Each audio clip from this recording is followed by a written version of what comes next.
कलिकाल में ऐसे दो महापुरुष हुए जो अपनी वाणी का विषय लेकर पधारे।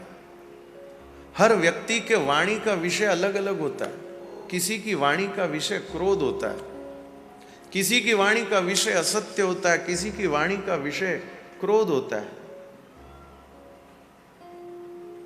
किसी की वाणी बस हमेशा खाने को ही लालायित रहती है,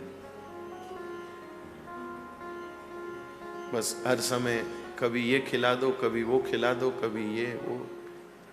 किसी की वाणी का विषय अपशब्द रहते हैं, वो हर बात में असत्य खोटी बातें बोलते हैं, गंदी बात बोलते हैं, अपशब्द बोलते हैं।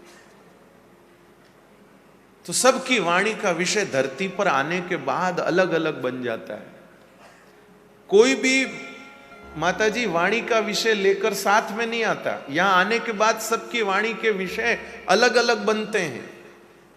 किसी किसी की वाणी का विषय भजन भी होता है, नाम भी होता है। सबकी वाणी के विषय अलग अलग होते हैं, पर वो सारे विषय धरती पर आने के बाद उनके संगति से, उनके आसपास के वातावरण से, उनके कार्य से, उनके खान पान से तय होते हैं। लेकिन इस कलिकाल में एक तो संत गोस्वामी तुलसीदास जी महाराज और दूसरे हमारे श्री नामदेव जी महाराज, ये अपनी वाणी का विषय साथ लेकर आए। छोटा बच्चा रुदन के सिवाय और कुछ नहीं करता है, लेकिन उस तुलसीदास जी जब नन्हे शिशु के रूप में प्रकट हुए तो उन्होंने राम राम शब्द बोला, इसलिए उनका नाम बचपन का राम बोला हुआ। और हमारे भक्तराज श्री नामदेव जी महाराज ने जन्म लेते ही विठ्ठल विठ्ठल बोला, इसलिए उनका नाम नामदेव हुआ।